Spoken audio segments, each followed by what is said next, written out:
हो लांडगे साहेब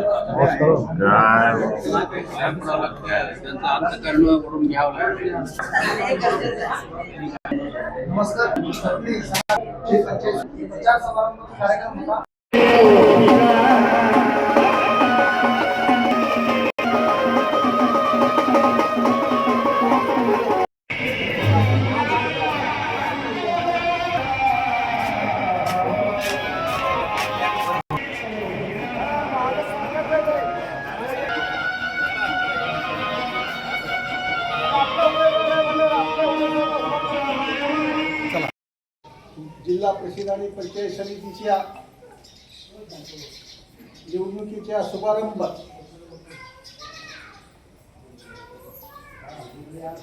आज मळशीला नारळ फोडून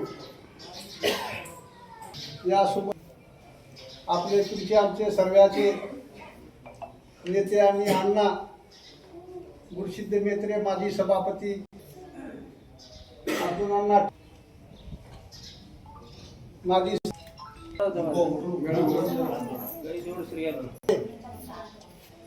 हे दोघेही तरुण आहेत.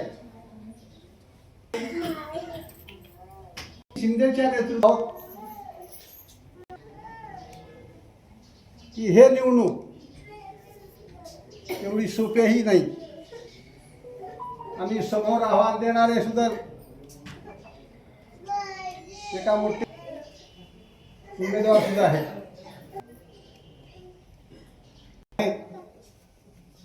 आणि काही लोक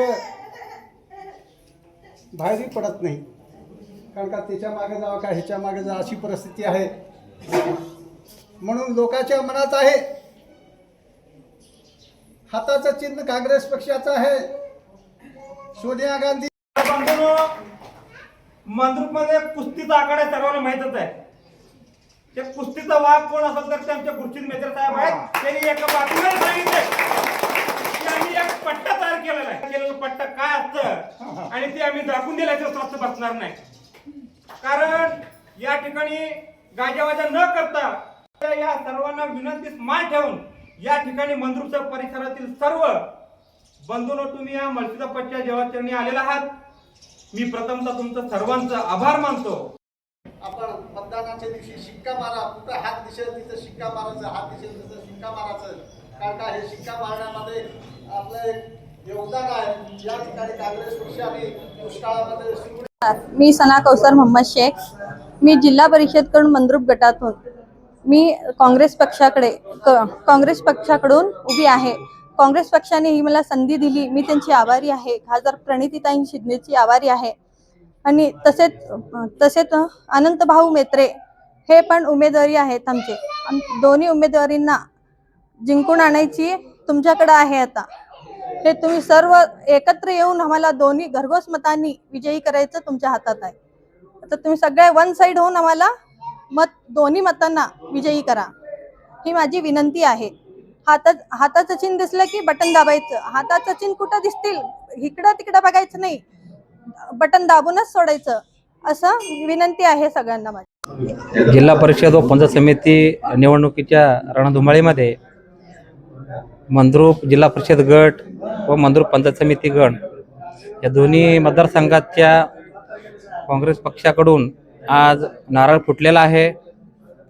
तरी मी प्रसाराच्या माध्यमातून तमाम सर्व जनतेला आवाहन करतो व आज्ञापूर्वक विनंती करतो, येत्या 5 तारखेला मतदानाचा दिवस आहे. आपण सर्वांनी मतदानाच्या रूपामध्ये आशीर्वाद करावं व माझ्या पाठीशी आमचे काका गुरुसिद्ध मेत्रे साहेब आहेत व आमचे मार्गदर्शक अर्जुन अण्णा टिळे साहेब आहेत. यांच्या मार्गदर्शनाखाली व लोकप्रिय खासदार प्रणितीताई शिंदे यांच्या नेतृत्वाखाली हे निवडणूक आम्ही लढवत आहेत. आणि एक मताने एक जिद्दीने आम्ही हे निवडणूक जिंकू, या ठिकाणी एवढं सांगतो आणि 2 शब्द संपवतो. मी अर्जुन कृष्णा टेळे, काँग्रेसचा कार्यकर्ता. आज जिल्हा परिषद पंचायत समितीच्या काँग्रेस पक्षाच्या दोन्ही उमेदवाराचं प्रचाराचं नारळ फुटलेलं आहे.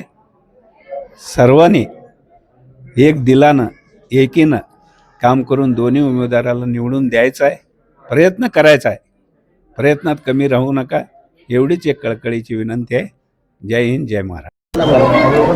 आज मळशिदाप्पा सोमेश्वरला नारळ फोडून आज या ठिकाणी मंद्रुप जिल्हा परिषद व पंचायत समितीचे उमेदवार मोहम्मद शेख यांचे धर्मपत्नी शेख मॅडम आणि आमचे पंचायत समितीचे उमेदवार आमचे बंधू आमचे नातू अनंत जगन्नाथ मेत्रे यांचं प्रचाराचं शुभारंभ आज या ठिकाणी अर्जुन अण्णा यांच्या अध्यक्षतेखाली नारळ फोडून कार्यक्रम आज या ठिकाणी आपण नारळ फोडून या ठिकाणी प्रचाराचं चालू केलेले आहे. आणि आज या ठिकाणी भरघोष मोठ्या संख्येने या ठिकाणी अजितदादाचं दुःखद निधन झाल्यामुळं काल फोडायचं आज जे फोडलं तरीसुद्धा फोनवरती आपण कुठंही गाजवज न करता या ठिकाणी नारळ फोडायचे कार्यक्रम आज या ठिकाणी आपण पूर्ण केलेले आहे. आणि प्रचाराचा शुभारंभ चालू झालेले आहे. आणि सर्व या ठिकाणी युवकांनी सर्व समाजाचे मान्यवर मंडळी आपलं वांगी आणि बसवनगर आणि वडकबाळ हे सर्व लोक या ठिकाणी नेते मंडळी या ठिकाणी भरपूर सहकार्य या ठिकाणी मंद्रुपकरांनी सर्वांनी या ठिकाणी सुरेश पाटील आहेत, बाळासाहेब देशमुख आहेत, अर्जुन टेळे आहेत, आमचे पेरप्पा मेत्रे माजी सरपंच आहेत, ह्या ठिकाणी भरपूर या ठिकाणी 13 मैलचे माजी सरपंच सकाराम पवार आहेत, सर्वांनी या ठिकाणी खेडे आहेत, कांतू खेडे आहेत आणि मोतीराम आमचे डेप्युटी सरपंच सर्वांनी या ठिकाणी सहकार्य या ठिकाणी भरपूर आहे. आणि निश्चित आमचा उमेदवार दोन्हीही निवडून येणार आहे. जिल्हा परिषदचे शेखताई आणि पंचायत समितीचे अनंत मेत्रे यांनी निवडून येणार आहे. एवढा सर्वांनी या ठिकाणी मळशिदाप्पाच्या मंदिरमध्ये सोमेश्वरच्या चरणी प्रार्थना करून या ठिकाणी नारळ फोडण्याचा आज या ठिकाणी संकल्प या ठिकाणी निवडून यायचं विजयाचं आज या ठिकाणी आम्ही केलेलं आहे. आणि निश्चित आम्हाला विजय मिळणार आहे. म्हणून मी या ठिकाणी माझे विचार थांबवितो. जय हिंद, जय महाराष्ट्र.